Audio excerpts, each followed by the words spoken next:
This story is about a boy named Oron, who is the only boy in this world who can use two skills at the same time. But when his own party comes to know about this thing, they try to take advantage of him. And after taking advantage of him, when his work is finished, then his own friend removes him from his party, and also says that, "I have never seen a more useless team member than you till today." And after this, he decides that he will become very strong. He will become so strong that whoever comes in front of him, he will be able to defeat them. All of this starts when we see Oron in a dungeon, where we are shown some rabbit monsters, who, after seeing Oron, were thinking that they have got a very easy target. And as soon as those rabbits attack Oron, in the very next moment, those rabbits were dead. And as soon as they die, some crystals come out of them. And after seeing all this, those rabbits attack him in a group. But even after attacking in a group, it does not affect our main character at all. And then Oron, looking at his sword, says that, "I thought I had become very weak, but maybe I have not become that weak." And after this, looking at all the crystals, he says that, "Yes, I can still become a swordsman." And before he could say anything more, very dangerous goblins appear in front of him. And now, seeing those goblins, Oron says that, "I knew that I could never sit freely in these dungeons." And then he says, "Let's try something new."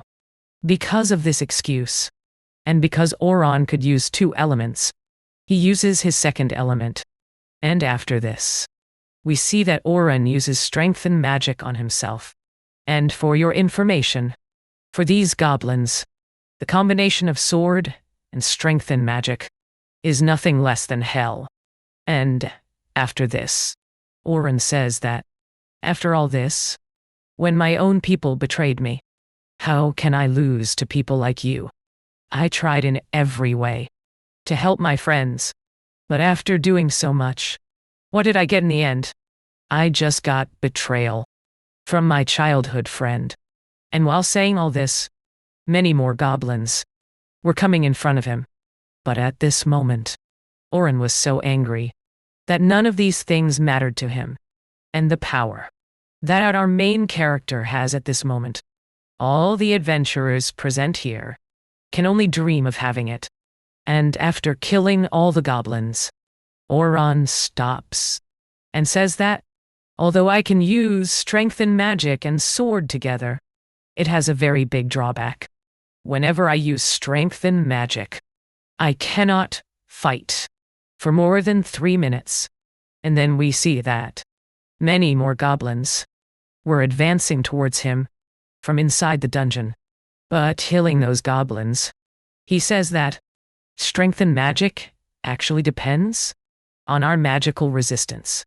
And as far as I am concerned, I can strengthen myself only for 180 seconds. For a normal adventurer, this dungeon is very dangerous. But the real thing that hurt Oron from the heart happened last night. And after this, we are shown the scene of last night, where Oron's loyal party members come to him and say, "Hey Oron, we have very important news for you. All of us together have decided that we are going to remove you from our guild."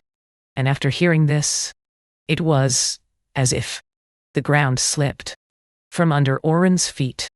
Then Oron stands up and says, "I know that you are joking in some way, right, Oliver?"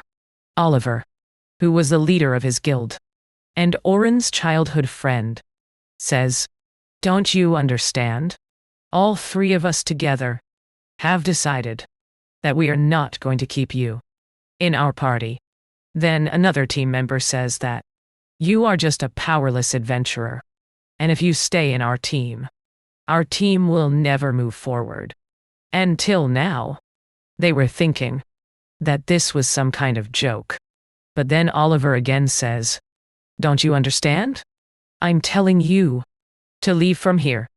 And after hearing all this, Oren remembers the scene from 8 years ago, where we are told that both of them had created this party together, and they had always done all the adventures together.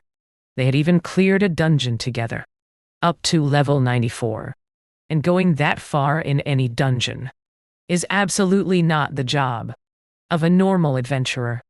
And then one last time, Oren says to Oliver, "Look, listen to me. It may be possible that I am not so strong, that I can do everything by myself. And as far as I know, you people are not so strong that you can handle the team alone." But then Oliver says, "I always knew that you would never understand what value a high enhancer has in a team. If we put a high enhancer in your place, our team can progress very quickly." But then Ron says that I was never an enhancer. If you remember, my specialty is that of a swordsman. But because our team needed an enhancer, I learned enhancing, just so that I could help you people. And after hearing this, the teammates present there say that we did not ask you what you did or did not do. Our orders are that you can no longer stay in our team. And after this, Oliver says that you will have to leave this team because we have already found a high enhancer who is going to join our team. And after hearing this, Oren understands that there's no benefit in arguing with people like these. And before leaving from here, he thanks everyone and leaves from there. Back in the dungeon, we are shown Oren again, who says that ever since I was removed from the party, I come to the dungeon every day and practice. And after so many days of practice, I have created a completely different combat style for myself. I promise myself that I will become so strong that after this, no one will be able to call me useless. After some time, we are shown that Oren moves forward and reaches the teleportation crystal. There, Oren tracks his records on the teleportation crystal, and then he hears some voices. Then we see that some adventurers were very panicked and were running towards the teleportation crystal. Then Oren looks at those adventurers and starts to leave after ignoring them. And then we see the leader of those adventurers saying that those orcs were very powerful. We somehow saved our lives and came here. But what about that girl who joined us today? Anyway, if I had stayed to save that girl, all of us would have died. The leader even says that that girl joined just today. Even if she dies, it will not make any difference to us. There, Oren was standing and listening to all these things. Oren knows very well how it feels when someone leaves you alone in trouble. And then finally, Oren turns towards those party members and says, "I cannot listen to your nonsense anymore.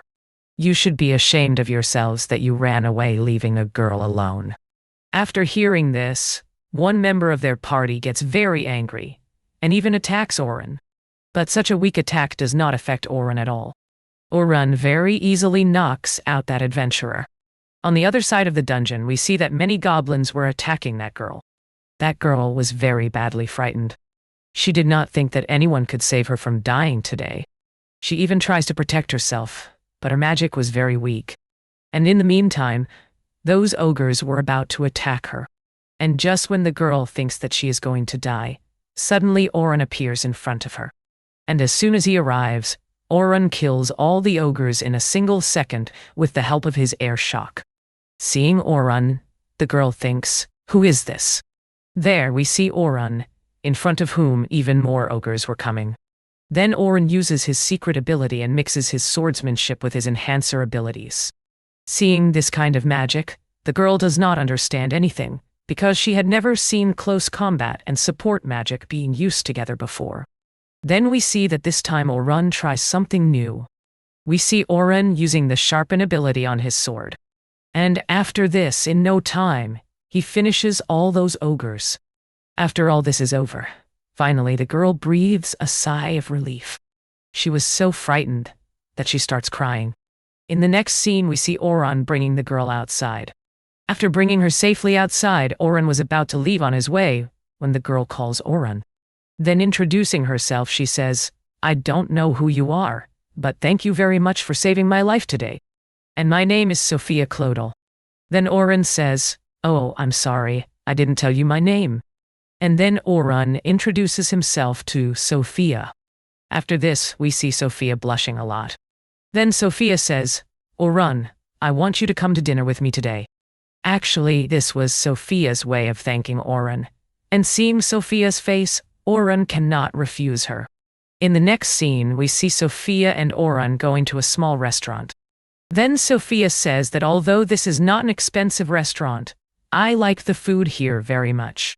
Then Orun notices a crest on Sophia's clothes, which is known as Night Sky. This is the sign of one of the biggest guilds present here. And as soon as both of them enter the restaurant, we see another girl there. That girl, after seeing Sophia, calls her younger sister. Seeing this, Orun suddenly does not understand anything because Orun immediately recognizes who this girl is. Then Sophia's elder sister looks at Orun and smiles, and then Orun also says to Sophia's elder sister that, well, it has been a long time since we met. Seeing this, Sophia does not understand anything. Then, Sophia looks at both of them and says, so that means you both already know each other?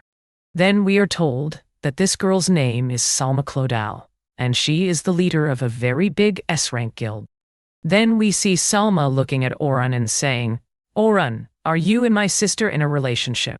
Then Orun says, oh no, nothing like that. Sophia called me here today to thank me.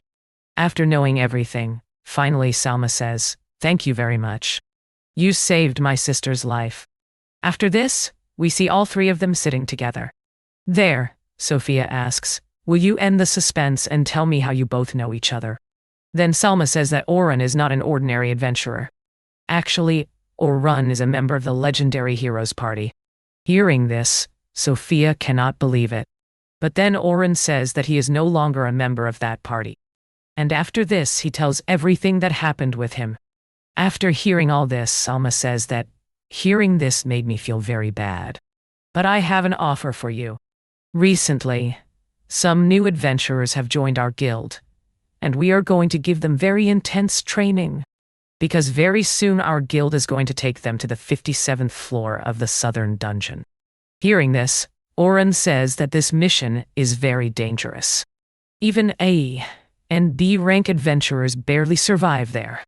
Then Salma says that this is exactly why I want you to go with them, because I know what you can do. If you stay with them, I can be worry-free that nothing will happen to them.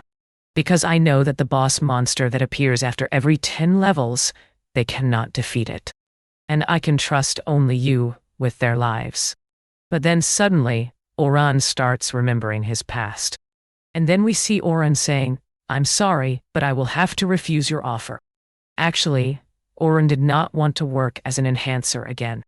But after this, Sophia also says to Orun, please come with us. We need you very much. After hearing this, Orun cannot refuse and agrees to go with them. But then he says to Salma that this time I have become a swordsman. And if I join your party from tomorrow, I will join as a swordsman. At that moment, Salma does not think much about it and says that if that is the case, then you are very welcome in our party.